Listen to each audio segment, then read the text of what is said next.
Hola hermanos, el día de hoy, 13 de julio del 2020, es lunes de la 15ª semana del tiempo durante el año. Esta semana va a ser una semana un poco atípica, no tendremos tantas memorias obligatorias, solo que tenemos la mirada puesta, si lo quieren, en la celebración del próximo jueves, que vamos a celebrar a Nuestra Señora del Carmen, si el Señor así nos conserva en vida, y además tengan presente que qué bonito empezar la semana, pues lunes al menos, empezó ayer el domingo, pero con una santa carmelita, que es la primera santa chilena. Bueno, fíjense, su nombre realmente era Juana Enriqueta Josefina de los Sagrados Corazones Fernández Soler. Y de hecho todavía la llaman Juanita en el círculo, digamos, de sus familiares. Solo que ella cuando profesó religiosa se puso Teresa de Jesús. Y entonces es la famosa Teresa de Jesús de los Andes. Otra más Teresa de Jesús. Ahora bien, pónganle mucho cuidado. Miren, es una jovencita, incluso menor que la Teresita del Niño Jesús. Resulta ser que ella nace un 13 de julio de 1900 en Santiago de Chile. Pero pues de pequeña empezó a tener locuciones, momentos de encuentro con el Señor, y pues le indicaron que se hiciera carmelita y así entró en el convento de los Andes. No llegó a profesar en la época en la que era novicia en el momento en el que ella va a morir, solo que profesa en el hecho de muerte. Ella muere un 12 de abril de 1920, ni siquiera había cumplido los 20 años, y profesa el 7 de abril. O sea, unos días antes ella hizo la profesión, lógicamente ya en el hecho de muerte, y recibió los sacramentos. Algunos dirán, bueno, y entonces, pero ¿y por qué es santa? ¿Qué hizo de extraordinario? Hombre, ¿qué no hizo? Llamémosle así, o sea, porque como ella misma decía, en el cielo se iba a encargar de continuar la obra de hacer conocer y amar al Señor. Esa es nuestra misión, aquí en la tierra y en el cielo. A donde el Señor nos tenga, a donde Él nos llame, esa es nuestra misión. Hacerlo conocer, llevar su esperanza, llevar la alegría de su amor a todas partes.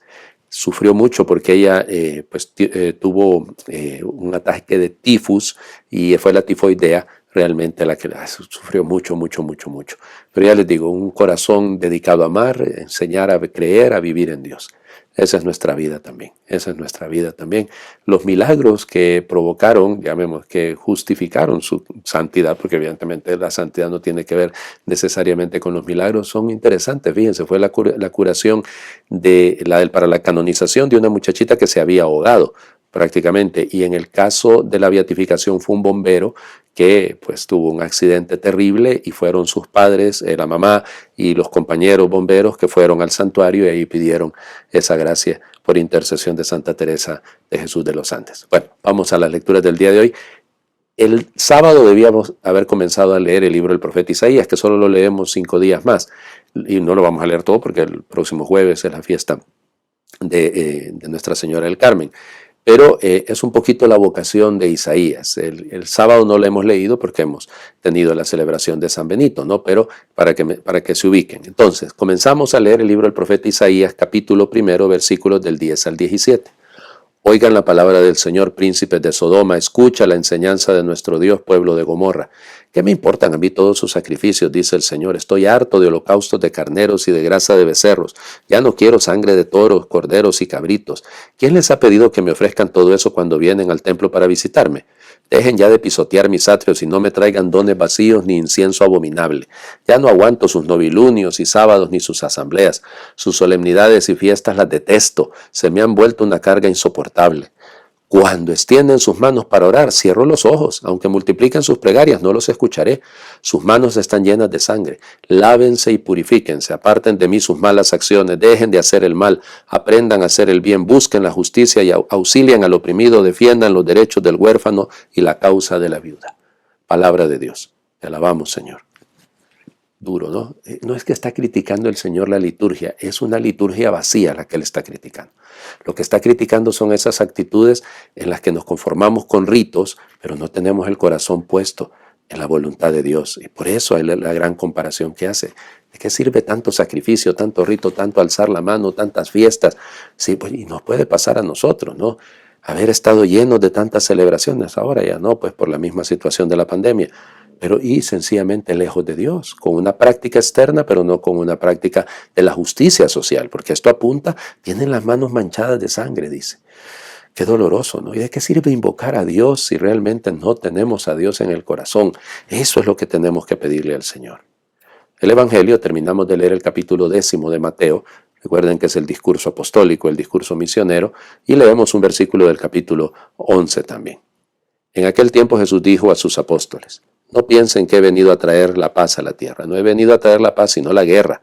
He venido a enfrentar al hijo con su padre, a la hija con su madre, a la nuera con su suegra, y los enemigos de cada uno serán los de su propia familia. El que ama a su padre o a su madre más que a mí no es digno de mí. El que ama a su hijo o a su hija más que a mí no es digno de mí. Y el que no toma su cruz y me sigue no es digno de mí.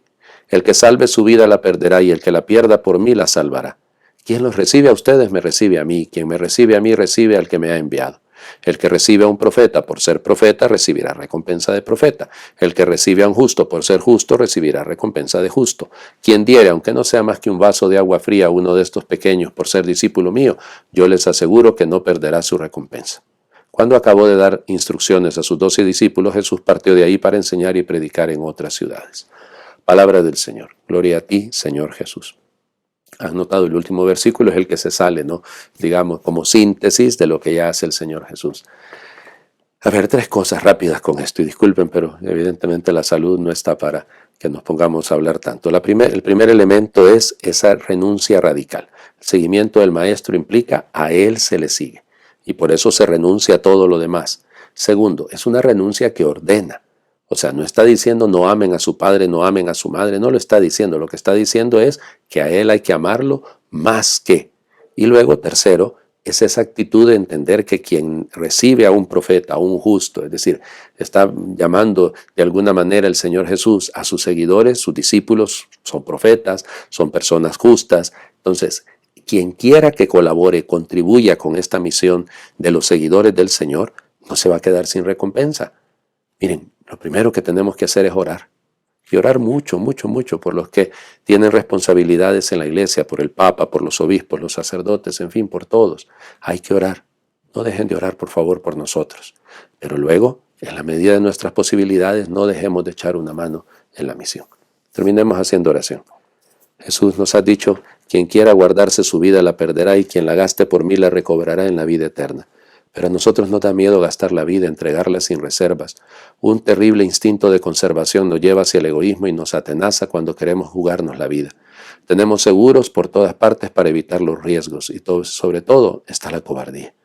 Señor Jesucristo, nos da miedo gastar la vida, pero la vida tú nos la has dado para gastarla, no se la puede economizar en estéril egoísmo. Gastar la vida es trabajar por los demás, aunque no paguen. Hacer un favor al que no lo va a devolver. Gastar la vida es lanzarse aún al fracaso si hace falta, sin falsas prudencias. Es quemar las naves en bien del prójimo. Somos antorchas que solo tenemos sentido cuando nos quemamos. Solo entonces seremos luz. Líbranos de la prudencia cobarde, la que nos hace evitar el sacrificio y buscar la seguridad. Gastar la vida no se hace con gestos ampulosos y falsa teatralidad. La vida se da sencillamente sin publicidad, como el agua de la vertiente, como la madre da el pecho a su bebé, como el sudor humilde del sembrador. Entrénanos, Señor, ayúdanos a lanzarnos a lo imposible, porque detrás de lo imposible está tu gracia y tu presencia.